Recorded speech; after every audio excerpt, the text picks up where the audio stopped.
নমস্কার, সুপ্রভাত। কেমন আছেন সবাই? আশা করি সবাই ভালো আছেন।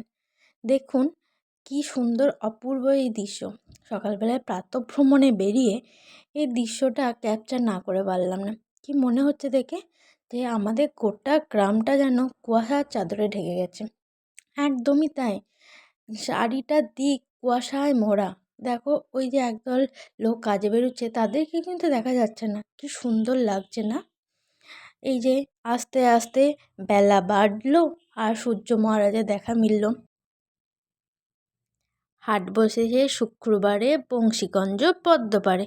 এই লাইনটা অবশ্যই সবাই জানেন। এটা কি বলুন তো, একটা হাটের ভিডিও। একদমই তাই। তো আমাদের গ্রামগঞ্জে কেমন হাট বসে সেটা হয়তো সকলেই জানেন না, হয়তো অনেকেই জানেন কিন্তু অনেকেই জানেন না। তো আমাদের হাট সম্বন্ধে তো অবশ্যই সবারই জানা নেই, তাই আমি একটু আমাদের হাট সম্পর্কে আপনাদের জানাতে চাইছি। তো আমাদের গ্রামের হাটটা রাস্তার দুধারে বসে। তো আশেপাশে প্রায় ৫-৭টা গ্রামের মানুষজন এই হাটটায় হাট করতে আসে। তো অন্য দিনের তুলনায় আজকের হাটটা একটু লোকজন কমই আছে। অবশ্য আমি অনেকটা বেলার দিকে গিয়েছিলাম। তো দেখুন তো, এখানে হাটে সমস্ত কিছু পাওয়া যায়। যেমন নানা রকমের সবুজ শাকসবজি পাওয়া যায়, সেরকম সুন্দর সুন্দর টাটকা ফলও পাওয়া যায়। এমনকি এইখানে হাটে আপনারা জামা কাপড়ও পাবেন।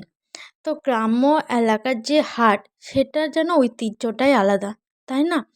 তো আমাদের হাট কিন্তু সপ্তাহে ২ দিন বসে, বৃহস্পতিবার আর রবিবার। যথাসম্ভব এটা মনে হয় বৃহস্পতিবারের হাট, আমার ঠিক মনে পড়ছে না।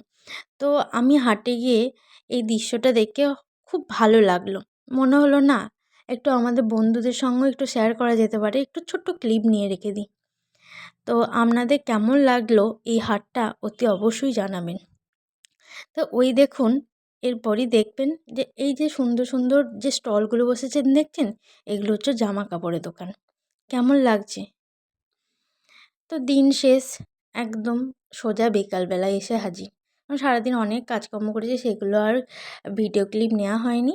একদম পুরো বিকালে এসে হাজির হয়েছি। বিকালবেলায় সূর্যটা দেখুন তো অস্ত যাচ্ছে, এবার সূর্য ডোবার সময়। তো আমাদের বাড়ি থেকে এই সূর্য ডোবার যে দৃশ্যটা খুব সুন্দর দেখতে লাগে।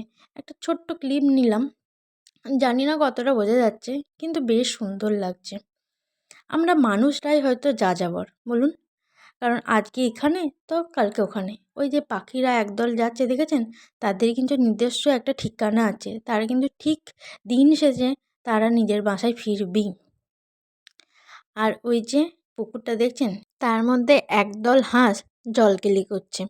তো তারাও আস্তে আস্তে বাড়ির দিকে রওনা দেবে, তারাও বাড়ি ফিরবে। তো কেমন লাগলো আজকের ভিডিওটা আপনারা একটু অবশ্যই কমেন্ট লাইক করে জানাবেন। ওকে, ভালো থাকবেন, সুস্থ থাকবেন। নমস্কার।